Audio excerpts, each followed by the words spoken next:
State partnership programme SPP अस्वीकार गरेको पत्र अमेरिकालाई लेख्न प्रधानमन्त्रीलाई गठबन्धनको दबाव, श्वेतपत्र जारी गर्न समेत आग्रह।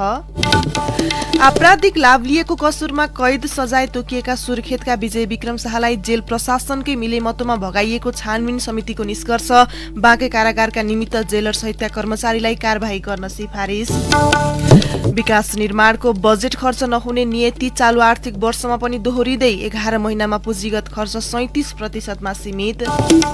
फ्रान्समा तल्लो सदनका लागि निर्वाचन हुँदै नेशनल एसेम्ब्लीमा बहुमत प्राप्त गर्न राष्ट्रपति म्याक्रो सरकार गठबन्धनलाई विपक्षी ग्रिन्सको चुनौती। र जापानकी नाओमी ओसाकाले विम्बल्डन टेनिसको यो सिजन गुमाउने। नमस्कार, कान्तिपुर डायरीका साथमा साथी रमेश र म केशु। समाचार अब विस्तारमा। सत्ता गठबन्धनमा रहेका प्रमुख 3 दलले अमेरिकी स्टेट पार्टनरशिप प्रोग्राम एसपीपी अस्वीकार गरेको उल्लेख गर्दै पत्र लेख्न प्रधानमन्त्री शेरबहादुर देउवामाथि दबाव दिने भएका छन्। माओवादी केन्द्र, एकीकृत समाजवादी र जनता समाजवादी पार्टीका शीर्ष नेताहरूले हिजो छुट्टै बैठक गरेर एसपीपी बारे जनतालाई स्पष्ट पार्नका लागि श्वेतपत्र जारी गर्न पनि आग्रह प्रधानमन्त्रीसँग गर्ने समझदारी बनाएका छन्। प्रधानमन्त्री देउवाले एसपीपी अगाडि नबढाउने प्रतिबद्धता जनाए पनि पत्रचार गर्ने विषयमा अहिलेसम्म केही बताउनु भएको छैन। माओवादी अध्यक्ष पुष्पकमल दाहाल, एकीकृत समाजवादीका अध्यक्ष माधव कुमार नेपाल र जनता समाजवादी पार्टीका अध्यक्ष उपेन्द्र यादवले एसपीपीकै विषयमा आज प्रधानमन्त्री देउवासँग भेट्ने भएका छन्। प्रधानमन्त्रीको अमेरिका भ्रमणमा कुनै आशंका नहोस् भनेर त्यसपूर्व नै पत्रचार र श्वेतपत्र जारीको आग्रह गर्ने रणनीति उनीहरूले बनाएका हुन्।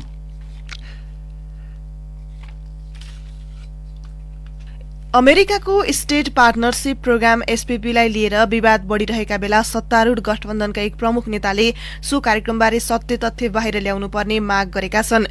एकीकृत समाजवादीका अध्यक्ष एवं पूर्व प्रधानमन्त्री माधव कुमार नेपालले एसपीपी बारे अन्यल देखिएकाले यथार्थ बाहिर ल्याउनु पर्ने बताउनु भएको हो। काठमाडौँमा हिजो आयोजित कार्यक्रममा बोल्दै नेता नेपालले भन्नुभयो, नेपाली सेनाका प्रमुखले नै हस्ताक्षर गरेको, अनि त्यो हस्ताक्षर गरेको भइसकेपछि कुन सरकारको पालामा कुन प्रधानको व्यक्ति प्रधानमन्त्री हुँदाखेरि भन्ने कुरा पनि उठ्यो। उठ्दै जाँदाखेरि फेरि संसदमा जसले आवाज उठाएका थिए, जोरदार रूपमा हंगामा गरेका थिए, त्यही पार्टी जोडिएको कुराहरू आएको छ। अब त हामी बडा अलमलमा परेका छौँ कि सबैले बिर्सिने औषधि खाए, या त कुराहरू लुकाइयो, या त त्यो कागजमा केही छैन भने होइन किन भनियो, अनि किन त्यस कुराले यथार्थ बाहिर आउन सकेन। त्यस हुनाले यथार्थ कुराहरू बाहिर आओस्।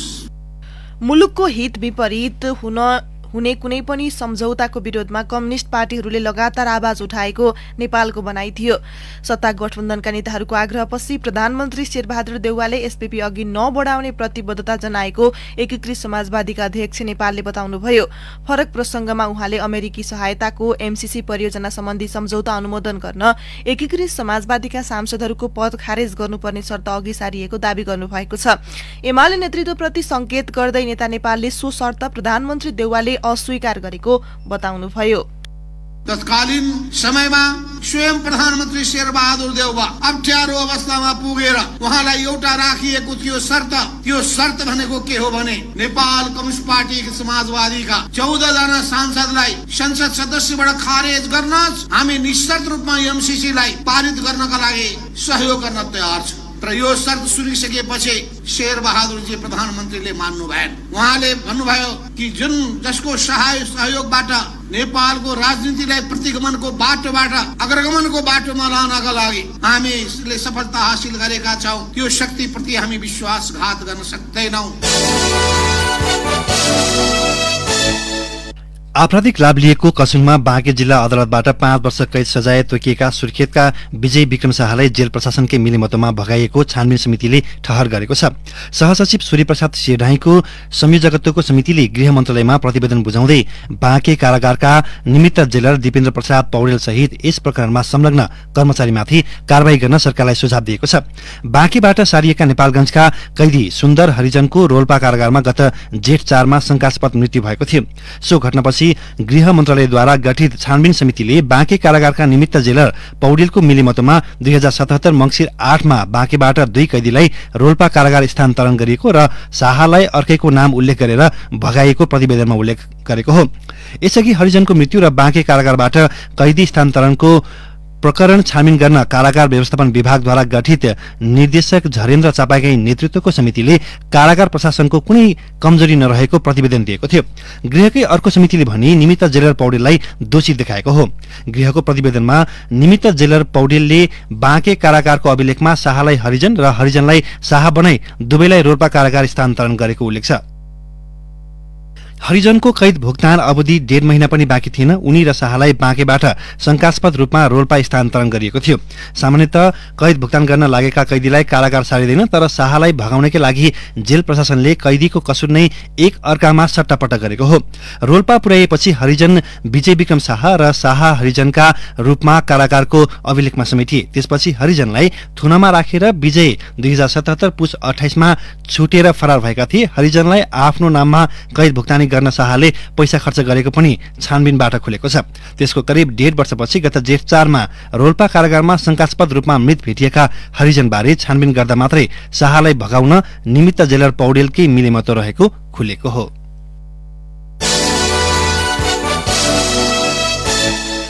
आगामी वर्षको बजेट संसदमा प्रस्तुत गर्ने अघिल्लो मध्यरात बिचौलियालाई अर्थ मन्त्रालयमा बोलाएर राजस्वका दर हेरफेर गराएको आरोप लागेका अर्थमन्त्री जनार्दन शर्मामाथि कुनै छानबिन भएको छैन। पर्यटन, नागरिक उड्डयन तथा संस्कृति मन्त्री प्रेम आलेले नेपाल वायु सेवा निगमका अध्यक्षलाई अश्लील गाली मात्र होइन, हातपात नै गरेको सार्वजनिक भएको छ। लुम्बिनीकी स्वास्थ्य, जनसंख्या र परिवार कल्याण राज्य मन्त्री विमला खत्री ओलीले गत मंगलबार कथित प्रेमीको घर गएर महिला तथा बालबालिकामाथि हातपात गरेको भिडियो पनि भाइरल भएको छ। दीपक मनाङ्गे नामले चिनिने गण्डकीका युवा तथा खेलकुद मन्त्री राजीव गुरुङले 22 चैतमा मन्त्रालयका सूचना अधिकारी समेत रहेका शाखा अधिकृत प्रकाश ओझालाई मन्त्रालयमै कुटपिट गरे। कर्मचारीमाथि गुण्डागर्दी गर्दा पनि कारबाही भएको छैन। यसरी शर्मादेखि आले र ओलीदेखि गुरुङसम्मले नैतिकता र मर्यादामाथि उत्पात मचाएका छन्। प्रधानमन्त्री र गठबन्धनका नेताहरू तमासै बनेका छन्। सत्तामा जसरी पनि बस्ने र त्यसका लागि हरेक मूल्यमा संख्या बचाउने ध्याउन्नमा लागेका गठबन्धनका नेताहरूले विधि र संस्कृतिलाई तिलाञ्जली दिएका छन्। राजस्वको दर निर्धारण गर्ने जिम्मा बिचौलियालाई दिने अर्थमन्त्री शर्मामाथि लागेको आरोप अभूतपूर्व हो। यो विषयमा संसदमा लगातार आवाज उठ्दा पनि प्रधानमन्त्री शेरबहादुर देउवाले नसुने जस्तै गर्नुभएको छ। अर्थमन्त्री शर्मालाई हटाउन कंग्रेसकै केही नेता र अर्थविज्ञले प्रधानमन्त्रीलाई सुझाव दिएका छन्, तर गठबन्धन मात्र होइन, आफ्ना स्वार्थको पनि संरक्षण गर्न देउवा मौन बस्नु भएको छ भन्ने टिप्पणी कंग्रेसभित्रै भइरहेको छ। विदेशबाट अवैध रूपमा आएको रकम खुला गरिदिन राष्ट्र ब्याङ्कलाई अनधिकृत निर्देशन दिएको विषयमा पनि प्रधानमन्त्री अर्थमन्त्रीकै बचाउमै उत्रिनु भएको थियो। त्यसैले गभर्नर हटाउने सम्मको आत्मघाती निर्णय पनि गराउनुभयो, कंग्रेसका एक नेताले भने।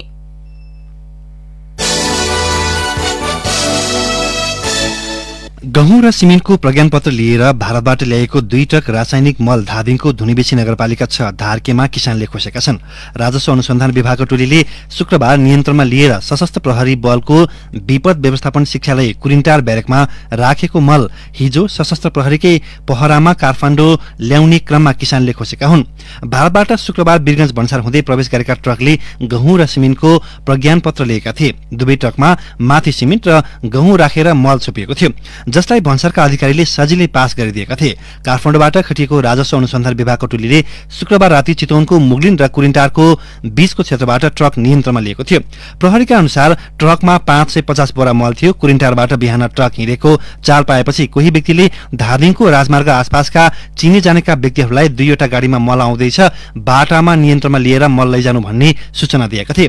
त्यही क्रममा धारकेमा आएपछि ट्रकमा रहेको मल स्थानीयले खोसेका हुन्।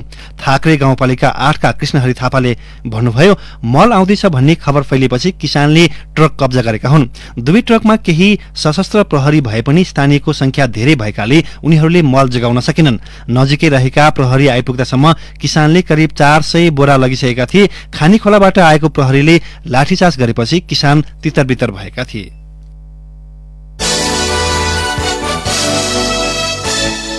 आवश्यकता र क्षमता अध्ययन नगरी खोलिएका प्राविधिक शिक्षालयहरूले सीट संख्या अनुसार विद्यार्थी पाउनै सकेका छैनन्। सबैभन्दा बढी आकर्षण रहेको भनिएको मेडिकल शिक्षामै सीट संख्या भन्दा कम विद्यार्थी छन्।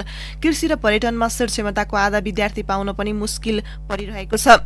कतिपय शिक्षालय विद्यार्थी नभएर बन्द हुने अवस्थामा पुगेका छन्। सरकारले प्रत्येक स्थानीय तहमा प्राविधिक धारको शिक्षा पुर्याउने नीति लिएसँगै प्राविधिक शिक्षालय खुल्ने लहर चलेको हो। मध्यम स्तरको जनशक्ति उत्पादन गर्ने भनिएका प्राविधिक शिक्षालय दूर दराजमा समेत खुलेका छन्। तुलनात्मक रूपमा सस्तो शुल्कमा पढाइ हुने आंगिक प्राविधिक शिक्षालयमै विद्यार्थी अभाव रहेको सञ्चालकहरू बताउँछन्। प्राविधिक तथा व्यावसायिक धारको शिक्षा सञ्चालन गर्ने सीटीभीटीले भने सीट संख्या हरेक वर्ष बढाउँदै लगेको छ। सीटीभीटीले हरेक शैक्षिक सत्रको सुरुमा विद्यार्थी अपुग भएपछि दोहोऱ्याएर भर्ना आह्वान गर्ने गरेको छ, तर पनि विद्यार्थी अपुग छ। सीटीभीटीका सदस्य सचिव जीव नारायण काफ्लेले प्राविधिक शिक्षालयमा सीट संख्याको 70% विद्यार्थी मात्रै भर्ना हुने गरेको बताउनुभयो। उहाँले भन्नुभयो, विद्यार्थी नहुँदा धेरै सीट खाली नै जाने गरेको छ। स्थानीय आवश्यकता ख्याल नगरी शिक्षालय खोल्दा विद्यार्थीविहीन अवस्था आएको हो। कान्तिपुर डायरीमा अब ब्रेकको पालो। ब्रेकपछि कान्तिपुर डायरीमा अब कान्तिपुर सविस्तारको पालो। कान्तिपुर सविस्तार। चालू आर्थिक वर्षको 11 महिना सकिँदा विकास निर्माणका लागि छुट्याएको बजेट अर्थात् पुँजीगत खर्च यो वर्ष पनि जम्मा 37% सीमित भएको छ। पुँजीगत तर्फ विनियोजित 3 खर्ब 78 अर्ब मध्ये असार 3 गतेसम्म 1 खर्ब 40 अर्ब हाराहारी मात्रै खर्च भएको छ। केन्द्रकै जस्तो प्रदेशहरू पनि पुँजीगत खर्चको मामिलामा निकै पछि परेका छन्। सातै प्रदेशमा पुँजीगत खर्च मुस्किलले 35% हाराहारी भएको छ। ढिलो गरी आएको प्रतिस्थापन बजेट निर्माण व्यवसायको आन्दोलन तथा निर्माण सामग्री आपूर्तिमा भएका ढिलाइ लगायतका कारण पुँजीगत खर्चमा असर परेको सरकारको दाबी छ। विकास निर्माणका लागि छुट्याइएको पुँजीगत खर्चमा अपेक्षित सुधार हुन नसकेपछि खर्च बढाउन अर्थ मन्त्रालयले गत वर्षको असार भित्रमा कानूनी गाँठो फुकाइसक्ने जनाएको थियो। त्यसका लागि सबै तयारी पूरा भएको र चालू वर्षमा विकास आयोजना सहज ढंगले अघि बढ्ने अर्थले दावी गरेको थियो। तर यो आर्थिक वर्षको असार 3 गतेसम्मको तथ्याङ्क अनुसार लक्ष्यको जम्मा 37% अर्थात् 1 खर्ब 40 अर्ब रुपियाँ मात्रै खर्च हुन सकेको छ। सबैभन्दा बढी पुँजीगत खर्च गर्ने भौतिक योजना तथा निर्माण मन्त्रालयको बजेट नै जम्मा 41% मा सीमित छ। 1 खर्ब 56 अर्ब रुपियाँ विनियोजित बजेट मध्ये भौतिक मन्त्रालयको बजेट जम्मा 64 अर्ब खर्च भएको छ। गत असार 1 गते प्रतिनिधि सभामा आगामी बजेटमा उठेका प्रश्नको जवाफ दिने क्रममा भौतिक योजना तथा निर्माण मन्त्री रेणु यादवले सार्वजनिक खरिद नियमावलीमा देखिएको कानूनी जटिलता र ठेकेदारको लापरवाहीका कारण विकास बजेटमा अपेक्षित खर्च हुन नसकेको सुनाएकी थिइन्। ठेकेदारहरूको कारणले पनि हामी धेरै ठाउँमा सडक बनाउन सकेनौं। 10-10 वर्ष ठिक्का लिएको ठेकेदारहरूले पटक पटक यसलाई टाइम बढाउने, यदि काम भएन भने मुद्दा हाल्ने, मुद्दामा चाहिँ अदालतले स्टे अर्डर गरेर त्यो सडकले फेरि जीर्ण अवस्थामा पुर्याउने जुन चलन थियो। एउटा ठेकेदार 50टा 100टा जुन ठिक्का लिने प्रावधान थियो, त्यो ठिक्का लिएर सबैको मोबिलाइजेसन 20% उठाएर आफ्नो घर व्यवहार बिजनेस गर्ने जुन परम्परा थियो, त्यसले हाम्रो देशको एक पूर्वाधारले एकदम जर्जर अवस्था बनाएको जुन अवस्था थियो, त्यसले चाहिँ यो नियमावली बनेपछि मलाई लाग्छ आगामी दिनमा यसले चुस्त दुरुस्त र एकदम समय अनुसार यो काम हुन्छ भन्ने म मान्यज्यूहरूलाई आग्रह गर्न चाहे। गत वर्ष पनि असारको दोस्रो सातासम्ममा पुँजीगत खर्च जम्मा 45% मा सीमित भएको थियो। 3 खर्ब 52 अर्ब रुपियाँ विनियोजित पुँजीगत खर्च मध्ये असार दोस्रो सातासम्ममा 1 खर्ब 56 अर्ब रुपियाँ मात्रै खर्च हुन सकेको थियो। बजेटको संरचनागत समस्या र अख्तियारको डरका कारण अपेक्षा अनुसारको खर्च हुन नसकेको आर्थिक विश्लेषक हरि रोकाको ठहर छ। खर्च गर्ने प्रोक्युरमेन्ट एक्ट जुन छ त्यो पनि तपाईको चाहिँ एकदम अप्ठ्यारो बनाएका छन्, जसले गर्दाखेरि त्यही लुपहोल्सहरू राखेर त्यसभित्र तपाईँको चाहिँ खाने एउटा प्रयोजनको कुरा पनि चल्छ।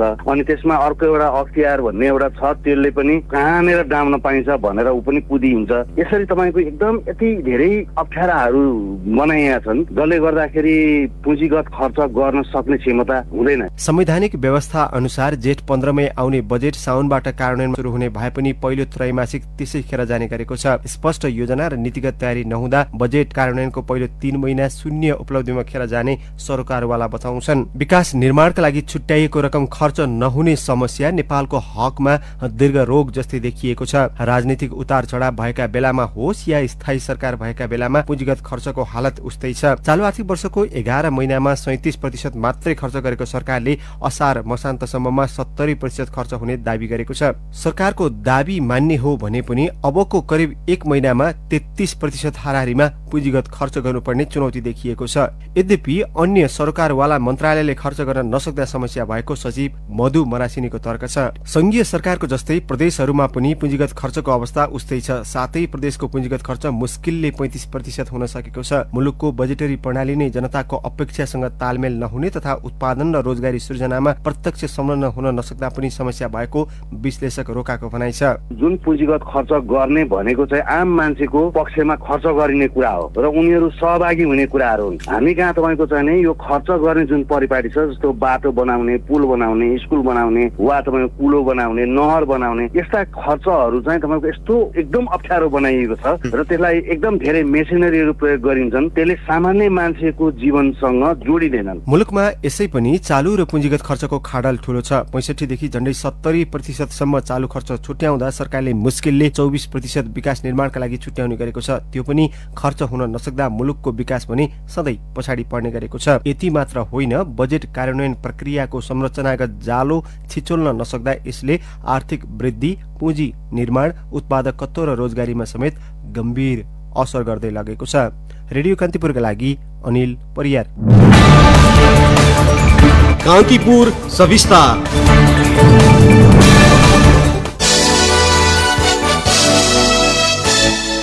मिस नेपाल ओल्ड 2022 को उपाधि काठमाडौँकी 24 वर्षीय प्रियंका रानी जोशीले जितेकी छन्। ललितपुरको गोदावरी स्थित सनराइज कन्भेन्सन सेन्टरमा हिजो भएको ग्रान्ड फिनालेमा 22 प्रतिस्पर्धीलाई पछि पार्दै जोशीले उपाधि जितेकी हुन्। उनले मिस डिलाइट उपाधि पनि हात पारिन्। ग्रान्ड फिनालेमा पुगेका 23 मध्ये उत्कृष्ट 12-6 हुँदै अन्तिम 3 को प्रतिस्पर्धामा जोशी छनौट भएकी हुन्। उपाधिसँगै उनले मिस ओल्ड 2022 का लागि नेपालको प्रतिनिधित्व गर्दै सहभागिता जनाउने छिन्। यस्तै मिस नेपाल अर्थको उपाधि संखुवा सभाकी 25 वर्षीय सरिसा श्रेष्ठ र मिस नेपाल इन्टरनेशनलको उपाधि विराटनगरकी प्रतियोगी 24 वर्षीय न्यान्सी खड्काले जितेकी छन्। अर्थ उपाधि जितेकी श्रेष्ठले मिस कन्फिडेन्टको उपाधि पनि हात पारिन्। मिस पपुलर चोइस उपाधि भने खड्काले प्राप्त गरिन्। मिस नेपाल सुप्रानेशनल फ्रेन्चाइजलाई भने यस वर्ष निरन्तरता नदिएको आयोजक द हिडन ट्रेजरले जनाएको छ।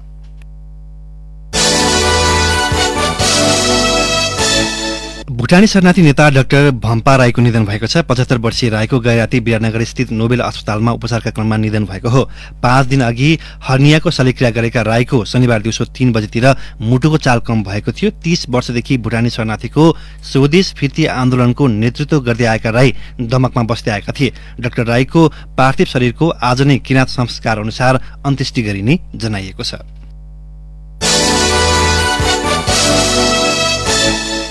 परीक्षा सकिएको बढीमा 3 महिनाभित्र नतिजा सार्वजनिक हुनुपर्छ। तर नेपाल खुल्ला विश्वविद्यालय एनओयूमा अध्ययनरत बीबीएसका विद्यार्थीको परीक्षाफल 9 महिनासम्म पनि प्रकाशन भएको छैन।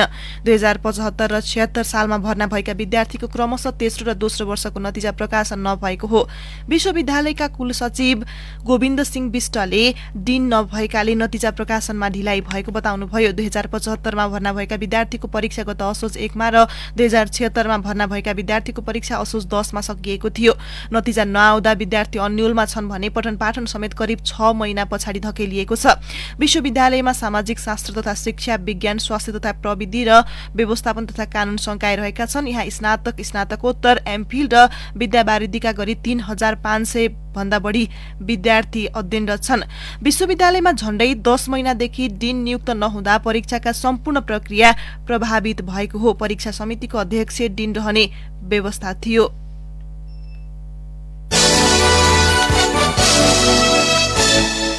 दाङ तुलसीपुरमा सुस्त मनस्थितिकी युवतीमाथि सामूहिक बलात्कार भएको छ। बिहिबार राति तुलसीपुर 5 निवासी 25 वर्षीयमाथि तुलसीपुर 9 दोधरेमा निर्माणाधीन घरमा घटना भएको इलाका प्रहरी कार्यालय तुलसीपुरका प्रहरी निरीक्षक बखत बहादुर शाहीले बताउनुभयो। घटनामा संलग्न भएको आरोपमा दोधरे का 24 वर्षीय शंकर विक र 23 वर्षीय कमल चौधरी पक्राउ परेका छन्। 2 जना फरार छन्।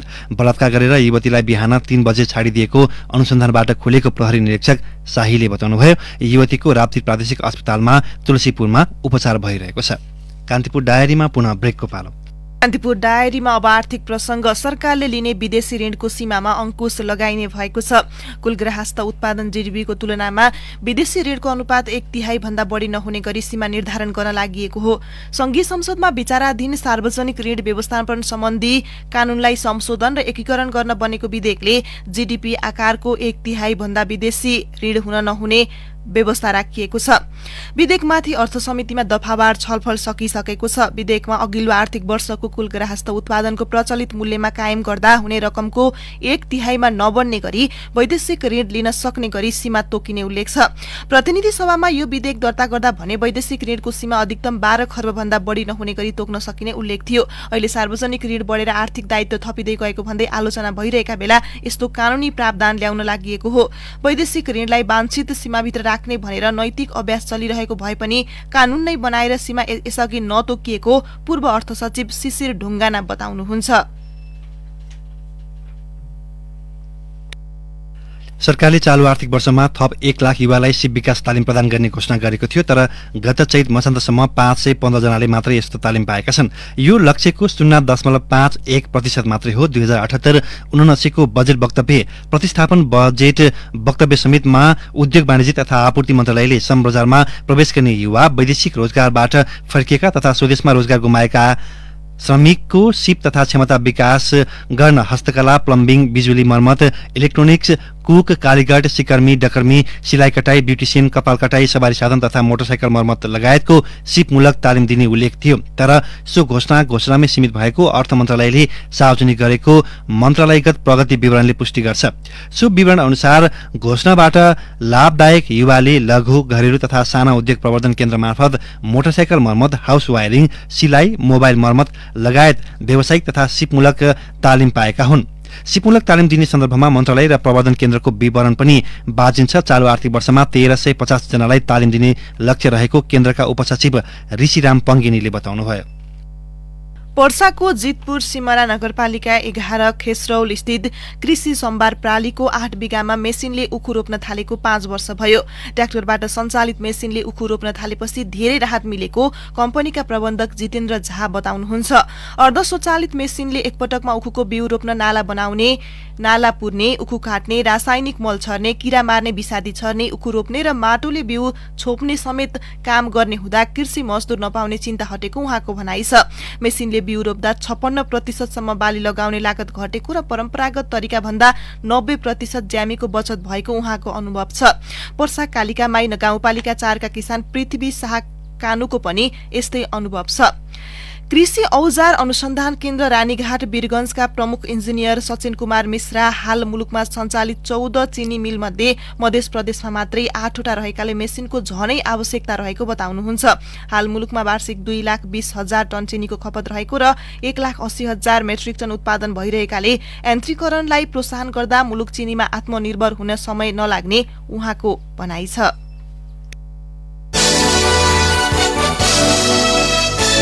अब अन्तर्राष्ट्रिय प्रसंग। फ्रान्समा तल्लो सदनका लागि आज निर्वाचन हुँदैछ। राष्ट्रपति निर्वाचन भएको 2 महिना नबित्दै तल्लो सदनमा निर्वाचन हुन लागेको हो। पुनः निर्वाचित राष्ट्रपति इमानुएल म्याक्रोलाई तल्लो सदन नेशनल एसेम्ब्लीमा बहुमत प्राप्त भएको खण्डमा मात्रै चुनावी प्रतिबद्धता अनुसार परिवर्तन सम्भव हुने बीबीसीले उल्लेख गरेको छ। विपक्षी ग्रिन्स पार्टीले म्याक्रोलाई कड़ा चुनौती दिइरहेको छ। 577 सदस्यीय फ्रान्सेली तल्लो सदनको 2 चरणमा गरेर निर्वाचन हुनेछ। पहिलो चरणको निर्वाचन गत साता भइसकेको छ। तल्लो सदनमा बहुमतका लागि 289 सिटको आवश्यकता पर्नेछ। फ्रान्समा न्यूनतम पारिश्रमिक सहित निवृत्ति भरणको उमेरको हद सम्बन्धी विषयलाई पार्टीहरूले विशेष जोड दिएका छन्।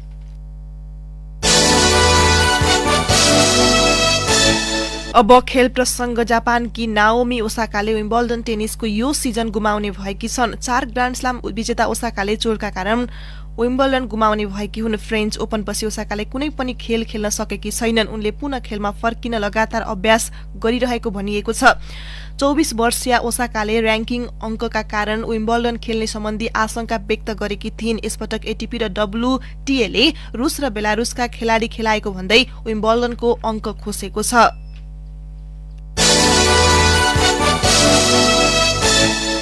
विश्व फुटबलको नियामक निकाय फिफाले खेलाडी युनियनसँग सहकार्यमा खेलाडीमाथि अनलाइन दुर्व्यवहार गर्नेहरूको खोजी गरेको छ। युरो 2020 र अफ्रिका कप अफ नेसन्स प्रतियोगिताका समयमा भएका 4 लाखभन्दा बढी पोस्ट ट्र्याक गरिएको हो, जसमा 50% खेलाडीमाथि दुर्व्यवहार वा गाली गलौज गरिएको पाइएको छ।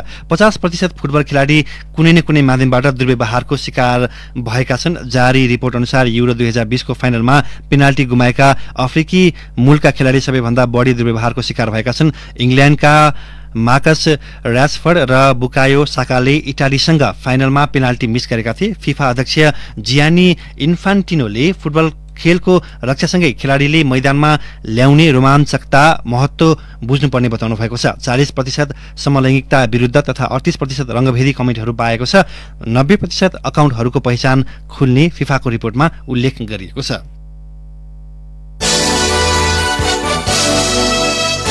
अब मौसम सम्बन्धी जानकारी। काठमाडौँ उपत्यका सहित मुलुकका पहाडी भूभागमा आंशिक बदली रही केही स्थानमा मेघगर्जन सहित वर्षाको सम्भावना रहेको जल तथा मौसम विज्ञान विभागले जनाएको छ। केही बेर अघि 18 डिग्री सेल्सियस रहेको काठमाडौँ उपत्यकाको अधिकतम तापक्रम आज 28 डिग्री सेल्सियस पुग्ने विभागको अनुमान छ। सूर्योदय बिहान 5:09 भयो भने सूर्यास्त साँझ 7:02 हुनेछ। अवस्था यिनै प्रसंग सहित कान्तिपुर डायरीको यो बुलेटिन अहिलेलाई यही सकिन्छ। साथी रमेश र म के सुविधा हुन्छौ। नमस्कार।